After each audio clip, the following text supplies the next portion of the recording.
કાર્તિકે બધા રમતા હતા. રમતા રમતા ગણદાદાને ભૂખ લાગી તો ગણદાદા તો લડ્ડુ ખાવા ઘરે આવ્યા. તો નીચે પર બેઠા બેઠા ગણદાદા લડ્ડુ ખાતા હતા. થોડી વારમાં કાર્તિકે ભગવાન આવ્યા અને કીધું કે મારે તો આપણે તો ગંગે કરવા જવાનું હતું ને પેલા સરોવર પર, ચાલો આપણે નહાવા જઈએ.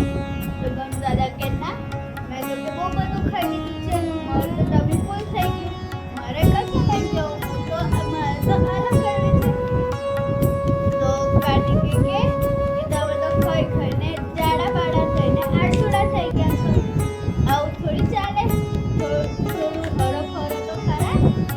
તો ગણદાદાને તો ખોટું લાગી ગયું. કાર્તિકેયને કે હું તો તારા કરતા સ્ટ્રોંગ છું, બધું જ કરી શકું છું. ત્યાં એટલી વારમાં નારદ મુનિ આવ્યા. નારદ મુનિએ કીધું કે કોણ સ્ટ્રોંગ છે એ તો રેસ પરથી જ ખબર પડે. તો ગણદાદા અને કાર્તિકેયે પૂછ્યું કે શાની રેસ? તો મુનિ મહારાજે કીધું કે તમે આખા વિશ્વની પરિક્રમા કરો, જે 3 વાર પરિક્રમા કરીને પહેલા આવીને મમ્મી પપ્પાને પગે લાગશે એ જીતી જશે.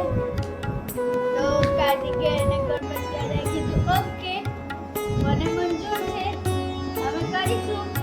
તો પછી છે ને ગણદાદા અને ગણદાદા મુસલ મહારાજ પર બેસી ગયા અને કાર્તિકેય ભગવાન એમના મોર પર બેસી ગયા. પછી મોર ઉડું ઉડું કરીને ચક્કર લગાવવા ગયો. પછી ગણદાદા મુસલ મહારાજ પરથી ઉતરી અને શંકર દાદા અને પાર્વતી માતાને બેસાડ્યા અને પછી ગોળ ગોળ એમની ફરતે ગોળ ગોળ 3 વાર પ્રદક્ષિણા કરી અને પછી પ્રણામ કરીને બધાને કીધું કે મેં તો મારી પરિક્રમા પૂરી કરી લીધી. તો બધા કે એ કેવી રીતે? તો કે તમને તો ખબર જ છે, કે મારા મમ્મી પપ્પામાં આખું વિશ્વ છે,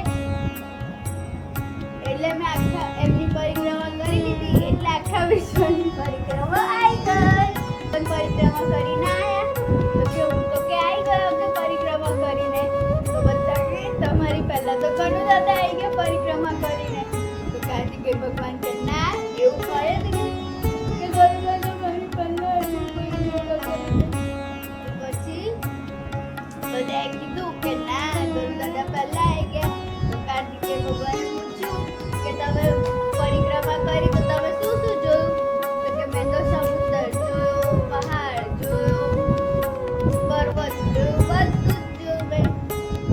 પછી બધાએ કીધું કે ગણદાદાએ આવી ગયા શંકર દાદાને બેસાડી અને એમની પરિક્રમા કરી. પછી ગણદાદાએ કીધું કે મેં તો માતા પિતાની પરિક્રમા કરી. પણ કાર્તિકેય સાચેમાં